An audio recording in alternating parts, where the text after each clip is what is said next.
Déco dans le présent pour mieux construire l'avenir. La chronique d'Interentreprise avec Francette Florimond. Bonjour, j'espère que vous allez bien. Le Premier ministre Michel Barnier vient de remettre au goût du jour le plan national d'adaptation au changement climatique. C'est un sujet central qui s'est perdu dans la nébuleuse de la dissolution. Il relance ce sujet de premier plan, surtout pour les Outre-mer, constitués d'îles sauf la Guyane, qui sont directement concernés par la montée des eaux, par le recul du trait de côte et par des événements climatiques de plus en plus violents. Ainsi, le Premier ministre annonce le lancement d'une consultation populaire sur consultation-pnacc.ecologie.gouv.fr pour recueillir l'avis des Français. Cela peut n'être qu'un gadget, mais comme nous sommes les premiers concernés, cela vaut le coup d'y participer.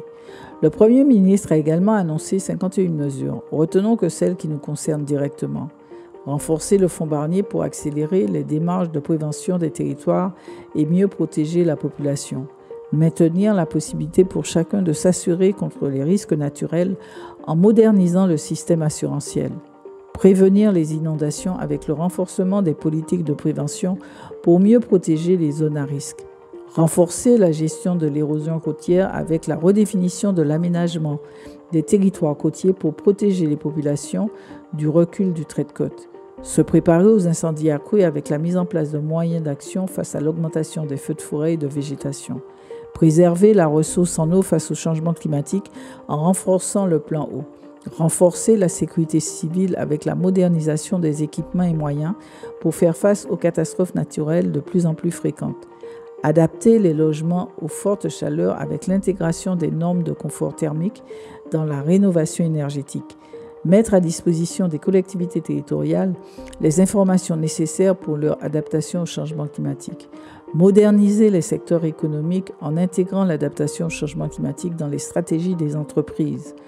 Intégrer les enjeux de l'adaptation dans les dispositifs d'aide aux entreprises. Développer des outils et informations nécessaires aux entreprises afin qu'elles s'adaptent au changement climatique. Protéger les travailleurs avec le renforcement des règles de sécurité pour ceux exposés aux températures élevées. Rénover l'immobilier de l'État avec l'intégration systématique des enjeux climatiques lors de leur rénovation. Accompagner les exploitations agricoles, les filières et l'industrie agroalimentaire face aux aléas climatiques en les engageant vers des modèles résilients et bas carbone. Accompagner la pêche et l'aquaculture marine face au changement climatique. Renaturaliser les villes avec l'aménagement des espaces verts pour renforcer la résilience urbaine face aux aléas climatiques. Intégrer progressivement la trajectoire réchauffement dans tous les documents de planification publique. Intégrer les enjeux d'adaptation au changement climatique dans toutes les normes techniques. Lancer la mission adaptation, guichet unique et d'ingénierie de l'adaptation à destination des collectivités locales. Mieux évaluer les actions d'adaptation menées sur le territoire. Anticiper les conséquences du changement climatique sur la santé. Assurer la résilience du transport, des mobilités, des systèmes énergétiques et de communication électronique, protéger les populations précaires contre la chaleur avec la mise en place de mesures spécifiques. C'est certain, 300 millions d'euros ne seront pas suffisants, mais ce plan a l'avantage de mettre l'adaptation au réchauffement climatique sur le haut de la pile. À la semaine prochaine, prenez soin de vous. Déco dans le présent pour mieux construire l'avenir. La chronique d'Interentreprise avec Francette Florimond.